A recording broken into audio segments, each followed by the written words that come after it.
Hello students, आज हम आपकी क्लास 12th में लेसन नंबर 2 स्टार्ट करेंगे इंग्लिश में, जिसका नाम है lost spring. Lost spring, spring यानी होता है जो सावन का महीना होता है जिसमें मौसम बहुत अच्छा रहता है, फूल खिलते हैं।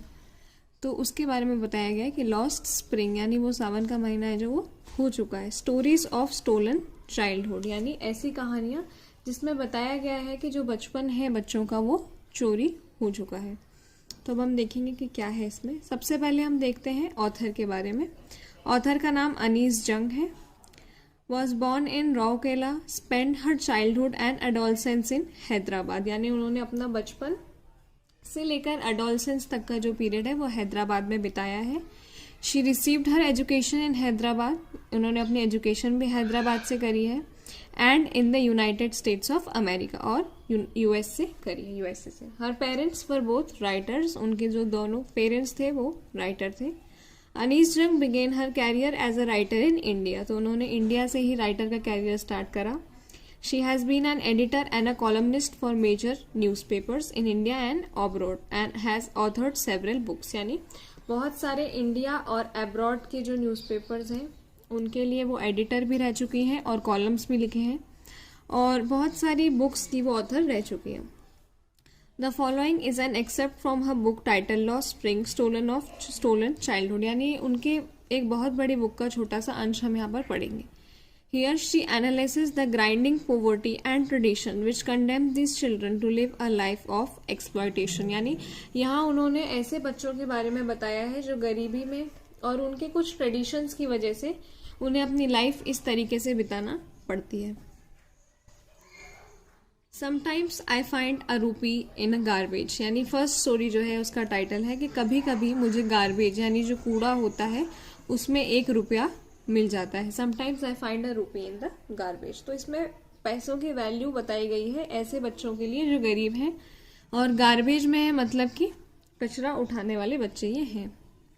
Why do you do this? asked I Sahib, whom I encounter every morning scrounging for gold in the garbage dumps of my neighborhood. यानी एक दिन मैंने साहिब से पूछा Why do you do this? तुम ये क्यों करते हो? साहिब जिससे मैं रोज मिलती थी क्योंकि वो हर सुबह गार्बेज में गोल्ड ढूंढता हुआ मुझे अपने नेबरहुड यानी पड़ोस में दिखाई दे जाता था।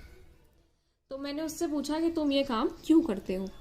साहेब left his home long ago यानी साहेब अपना घर बहुत पहले छोड़ चुका है। Set amidst the green fields of Dhaka यानी उनका जो घर था वो बहुत बड़ी ग्रीन फील्ड्स यानी खेत जैसे एरियाज में ढाका में था। His home is not even a distant memory यानी अब उसको अपने घर की बिल्कुल भी याद नहीं है। There were many storms that swept away their fields and home यानी वो बताते हैं कि वहां एक ऐसा तूफान आए बहुत सारे जिनसे उनकी खेत और घर जो थे वो नष्ट हो गए, और ये सब उनको उनकी मदर बताती हैं। दैट्स वाई दे लेफ्ट और इसीलिए उन्होंने अपना घर छोड़ दिया। Looking for gold in the big city where he now lives और वो सोने की तलाश में यहाँ आ गए उस बिग सिटी में जहाँ अब वो रहते हैं। I have nothing else to do he mutters looking away और उसने बड़बड़ाया कि मेरे पास करने के लिए और कुछ नहीं है और दूर देखने लग गया। Go to school I said glibly यानी मैंने ऐसे ही कह दिया कि स्कूल जाओ। Realising immediately how hollow the advice must sound और मुझे तो उसी समय एहसास हुआ कि मेरी जो ये एडवाइस जो मैंने दी है ये कितनी खोखली उसके लिए होगी। क्यों खोखली होगी? क्योंकि वो एक कचरा उठाने वाला बच्चा है, उसके लिए ये एडवाइस खोखली होगी क्योंकि वो जानता है कि वो स्कूल नहीं जा पाएगा। There is no school in my neighbourhood यानी मेरे आस पड़ोस में कोई भी स्कूल नहीं है। When they build one I will go, जब वो एक स्कूल बना देंगे तब मैं वहां पर चला जाऊंगा।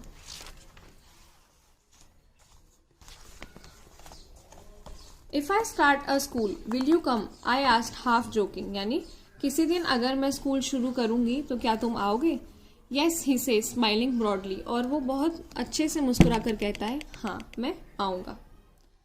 अ few days later I see him running up to me is your school ready यानी कुछ दिनों बाद मैं देखती हूँ वो मेरे पास दौड़ कर आता है और पूछता है क्या तुम्हारा स्कूल तैयार है?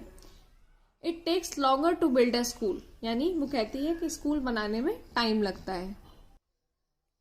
I say embarrassed at having made a promise that was not meant और ये मैंने शर्मिंदगी के साथ कहा कि स्कूल बनाने में टाइम लगता है क्योंकि मैं जैसा प्रॉमिस करा है जो मैं करना नहीं चाहती थी पूरा। But promises like mine abound in every corner of his bleak world, यानी उनका जो वर्ल्ड है, यानी जिस वर्ल्ड में वो रहते हैं, सबके सब इतने गरीब हैं कि उनके लिए इस तरीके के प्रोमिसेस कुछ मायने नहीं रखते। After months of knowing him I asked him his name, यानी कुछ महीनों तक उसको जानने के बाद मैंने एक दिन उससे उसका नाम पूछा। साहेब आलम ही अनाउंसेस, और उसने बताया साहेब आलम उसका नाम है। He does not know what it means, उसे उसका मतलब नहीं पता। If he new it's meaning Lord of the universe, यानी उसे पता होता अगर कि उसके नाम का मतलब है लॉर्ड ऑफ द यूनिवर्स, यानी जो पूरा हमारा यूनिवर्स है उसका मालिक, he would have hard time believing it, तो उसे विश्वास नहीं होगा कि उसके नाम का मतलब ये है। अनअवेयर, यानी उसे पता नहीं है और व्हाट हिज नेम रिप्रेजेंट्स, कि उसका नाम का क्या मतलब है। He roams the street with his friends, वो दिन भर गलियों में अपने दोस्तों के साथ घूमता है। An army of bear foot boys, यानी कि ऐसे लोगों के साथ में ऐसे बच्चे की आर्मी है ये जो बेयर फुट यानी नंगे पैर घूमते हैं। Who appear like the morning birds and disappear at noon, यानी कि जो सुबह की चिड़िया जैसे होते हैं जो सिर्फ सुबह दिखाई देते हैं और दोपहर होने तक गायब हो जाते हैं। Over the months I have come to recognise each of them, यानी इतने महीनों से मैं इन सब को पहचानने लग गई हूँ। Why aren't you wearing chappals? I asked one, यानी तुमने चप्पल क्यों नहीं पहनी है, मैंने उनमें से एक से पूछा। My mother did not bring them down from the shelf, यानी मेरी मदर ने उनको नीचे नहीं उतारा शेल्फ से। He answers simply. Even if she did, he will throw them off. और दूसरा कहता है कि अगर वो उतार भी देती तो भी उसे फेंक देता। Adds another who is wearing shoes that do not match, तो दूसरा वाले ने बताया उसने ऐसे शूज पहने हैं जो आपस में मैच नहीं करते, अलग अलग। When I comment on it, he shuffles his feet and says nothing. और जब मैंने उससे पूछा कि ऐसा क्यों, तो वो बस अपना पैर हिला देता है और कुछ भी नहीं बोलता। I want shoes, says a third boy. एक तीसरा लड़का कहता है मुझे जूते चाहिए। Who has never owned a pair all his life, यानी इससे पूरे लाइफ में उसने कभी जूते नहीं लिए। Travelling across the country I had seen children walking barefoot, यानी पूरी कंट्री में जब मैं ट्रैवल करती थी तो मैंने बहुत सारे बच्चों को नंगे पैर चलते हुए देखा है। सिटीज में भी, विलेज रोड्स में भी। It is not the lack of money but a tradition to stay barefoot is one explanation, यानी कुछ लोग ऐसा एक्सप्लेनेशन देते हैं कि ये पैसों की कमी की वजह से नहीं है, लेकिन हमारे यहाँ ये एक परंपरा है, एक ट्रेडिशन है कि हम नंगे पैर ही रहते हैं। I wonder if this is only an excuse to explain away a perpetual state of poverty, तो मैं कभी कभी सोचती हूँ कि ऐसा तो नहीं कि ये बस एक बहाना है अपनी कांस्टेंट गरीबी का, यानी जो लंबे टाइम समय से चली आ रही गरीबी है उसको छुपाने के लिए एक बहाना लोग बना देते हैं कि ये हमारे यहाँ पर परंपरा है। I remember a story a man from Udupi once told me, यानी मुझे याद है कहानी जो मुझे एक आदमी ने सुनाई थी। As a young boy he would go to school past an old temple, यानी जब वो यंग बॉय था तो वो स्कूल जाता था एक पुराने टेम्पल के उधर से, यानी मंदिर के उधर से निकल के, जहां उनके पिताजी जो थे वो पुजारी थे, priest. He would stop briefly at the temple and pray for a pair of shoes, और वो वहां पर रुक जाता था और जल्दी से जूतों के लिए प्रार्थना कर लेता था कि मुझे जूते चाहिए। 30 years later I visited his town and the temple which was now drowned, यानी 30 साल बाद मैंने उस टाउन को और उस मंदिर को देखने का सोचा। जब मैं वहां गई तो वहां पे वो जो मंदिर था वो तो ड्राउन था यानी डूब चुका था। If this is only an excuse, drown in an air of desolation, यानी कि अब वहां पर कोई आता नहीं था और वो जो मंदिर था वो पूरी तरीके से डिसोलेट, यानी वहां पर आना बंद कर दिया था, ऐसे बैरन जैसा पड़ा रहता था। In the backyard where live the new priest there were red and white plastic chair, यानी अब जो नया पुजारी वहां आ गया था वहां रेड और व्हाइट कलर की प्लास्टिक चेयर्स पड़ी रहती थी।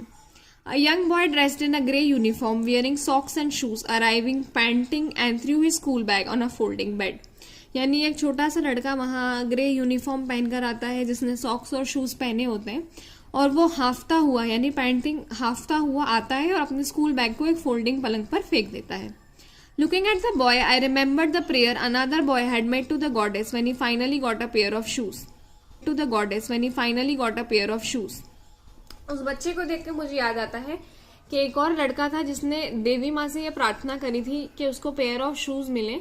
Let me never lose them, यानी मैं उनको कभी खोऊं ना। The goddess had granted his prayer. Young boy like the son of priest now wore shoes, but many others like the rag pickers in my neighborhood remained shoeless. यानी कि अब जो नया पुजारी आया है उसके बेटे के पास में तो नए जूते हैं, लेकिन बहुत सारे रैक पिकर्स यानी कचरा बीनने वाले जो लड़के हैं जो मेरे नेबरहुड में यानी पड़ोस में है, अभी भी उनके पास जूते नहीं है। My acquaintance with the barefoot rag picker lead me to Seemapur, यानी धीरे धीरे जब मैं इन लोगों को जानने लग गई तो मैं सीमापुरी गई। A place on the periphery of Delhi, यानी जो दिल्ली की सीमा पर हमको दिखती है, yet miles away from it metaphorically. Those who lived here are squatters who came from Bangladesh, यानी कि जो बाहर से लोग आ जाते हैं, जो कब्जा करने वाले लोग होते हैं, स्क्वाटर्स। बांग्लादेश से 1971 में जब आए थे तो वही सब लोग यहाँ पर रहते हैं सीमापुरी में। Saheb's family is among them, यानी साहेब की जो फैमिली है वो वहीं से है। Seemapuri was then a wilderness, यानी जब ये आए थे उस समय पर सीमापुरी पूरा जंगल था। इट स्टिल इज, अभी भी वो जंगल है, but it is no longer empty, यानी लेकिन अब ये खाली नहीं है। In structure of mud with roofs of tin and tarpaulin, यानी कि अब लोगों ने घर बनाए हैं, मिट्टी से बनाए हैं, रूफ उनने टिन से या टारपोलिन जो रहता है उसके ऊपर बिछा दिया है। Devoid of sewage and drainage और रनिंग वाटर, यानी वहां पर अभी भी सीवेज की व्यवस्था नहीं है वहां पर, लेकिन 10,000 रैक पिकर्स कम से कम रहते होंगे। They have lived here for more than 30 years, यानी 30 साल से वो यहाँ रह रहे हैं बिना किसी आइडेंटिटी के, बिना किसी परमिट के, लेकिन राशन कार्ड पे उनका नाम लिखा हुआ है, वोटर्स लिस्ट में उनका नाम लिखा हुआ है। Enable them to buy grain, जिससे क्या होता है, राशन कार्ड है तो उन्हें खाना मिलता रहता है। Food is more important for survival than identity, यानी फूड जो है वो आइडेंटिटी से यानी पहचान से ज्यादा जरूरी है, यानी आधार कार्ड नहीं है वो चलता है पर राशन कार्ड होना जरूरी है। If at the end of the day we can feed our families and go to bed without an aching stomach, we would rather live here than in fields that gave us no grains, यानी कि अगर दिन खत्म होते होते हमने हमारी families को खाना खिला दिया है और हम ऐसे पेट के साथ सो रहे हैं जिसमें दर्द नहीं है या भूख नहीं है, तो हम यहाँ रहना पसंद करेंगे, वहां नहीं जहां ऐसे खेत हो जहां हमको कुछ खाने को नहीं मिले। से a group of women in tattered saris, ये किसने कहा, जो वहां पर एक ग्रुप था महिलाओं का जिन्होंने थोड़ी फटी हुई साड़ियां पहन रखी थी। When I asked them why they left their beautiful land of green fields and river, wherever they find food, they pitch their tents and become transit homes, यानी उन्होंने जब इसने ऐसा पूछा कि आपने अपना घर क्यों छोड़ा जो इतना सुंदर हरा भरा खेत वहां पर था, तो वो यही कहती हैं कि फूड जरूरी होता है। जहां भी उनको फूड मिल जाता है वो अपने टेंट लगा देते हैं और वही उनका ठिकाना बन जाता है। Children grow up in them, यानी बच्चे वहीं बड़े होते हैं और सर्वाइवल में उनके पार्टनर्स बन जाते हैं। And survival in Seemapuri means rag picking, यानी यहाँ उनका काम किससे चलता है, सिर्फ कचरा उठाने से। Through the years it has acquired the proportions of fine art, यानी ये एक आर्ट की तरह हो गया है। गार्बेज उनके लिए सोना होता है, ठीक है, इसलिए इस स्टोरी का नाम समटाइम्स आई फाउंड अ रूपी in the garbage. It is their daily bread, यानी ये उनका रोज का काम है। उनके सर के ऊपर एक छत है, अगर वो लीकिंग छत भी है, मतलब मान लीजिए उसमें से पानी भी आता है अगर, लेकिन फिर भी ये बच्चे के लिए बहुत ज्यादा होती है कि उसको रहने के लिए किसी ने घर दिया है। Inside when no one is around he admits the gate keeper let me use the swing, यानी वो साहिब से बात करती है तो साहिब कहता है कि जब कोई आसपास नहीं होता है तो जो गार्ड होता है वो मुझे अंदर झूला झूलने देता है। Saheb too is wearing tennis shoes that look strange over his discoloured shirt and shorts, यानी आज तो साहेब ने भी टेनिस शूज पहने हैं जो उसकी अलग सी कलर उतरी हुई शर्ट के ऊपर अच्छे नहीं लग रहे हैं। Someone gave them to me, he says in a manner of an explanation, तो वो एक्सप्लेन करता है कि किसी ने मुझे ये जूते दिए हैं। फैक्ट ये है that they are discarded shoes of some rich boy, यानी किसी अमीर के बच्चे के डिस्कार्डेड शूज हैं जिसने इसे पहनने से मना कर दिया है क्योंकि उसमें एक आध छेद हो गया होगा। डज नॉट बॉदर हिम, और इस फैक्ट से उसे कोई फर्क नहीं पड़ता, उसके पास जूते हैं और वो इस बात में खुश है। For one who has walked barefoot even shoes with a hole is a dream come true, यानी एक ऐसा बच्चा जो नंगे पैर चलता हो उसके लिए तो एक छेद वाला जूता भी बहुत बड़ी बात है। But the game he is watching so intently is out of his reach. This morning Saheb is on his way to the milk booth, यानी इस मॉर्निंग साहेब जो है वो मिल्क बूथ पे जाता है। In his hand is a steel canister, यानी उसके हाथ में एक स्टील का डब्बा है। I now work in a tea stall down the road, अब वो कहता है कि मैं एक टी स्टॉल में काम करता हूँ नीचे की तरफ, यानी एक चाय की दुकान पे। He says pointing in the distance, I am paid 800 rupees and all my meals, यानी मेरा सब खाना पीना फ्री है और मुझे 800 रुपए मिलते हैं। Does he like the job I asked, तो मैंने उससे पूछा क्या तुम्हें ये काम पसंद है। His face I see has lost the carefree look, यानी जो एक फ्रीडम उसके पास थी उसके फेस पर से वो चली गई है।